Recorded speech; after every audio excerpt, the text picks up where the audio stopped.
Okay, guys, I'm going to show you how to add announcements to Wodify. So basically what you guys are going to do, I'm going to go into the Hanging Flyers Plus doc. I'm going to scroll down to number 8 and it says adding announcements to Wodify. Basically you have your templates and I have my example.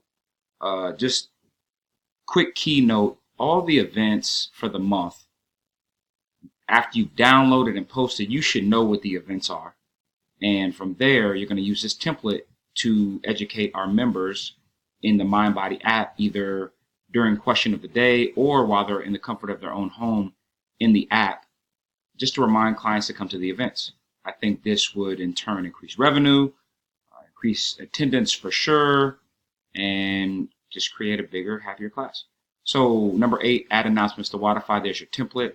So basically all you're going to do is fill in this template. Any highlights, monthly calendar, so on and so forth. So basically I just got a sample and the sample is below. South location, please sign into Wodify, sign-ups for that. Monthly charity, blank, blank, blank, 16th. The date's always in the front, the event's always on the right. And there's your template. There's the date, there's the event.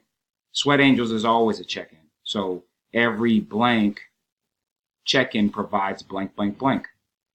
Once you get your template and everything you need, you're going to insert it or type it below. Actually, move this back now. Okay, perfect. So let's just say that I filled this in. Command C. I'm going to log into Wodify underneath my username. Once I'm in the main page, I'm going to go to Communication. I'm going to go to Announcements. And I'm going to add an announcement.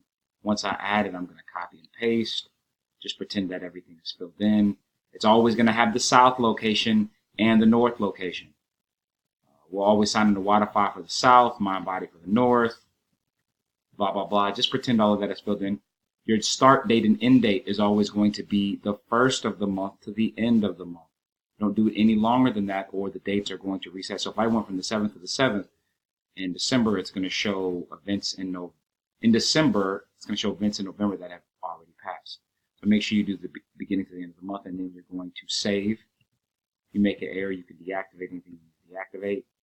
That's literally it, guys. Once those are posted, clients will be able to see those more.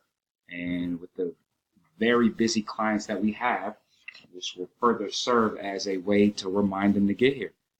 Again, that's how you post announcements to Wodify. Thank you.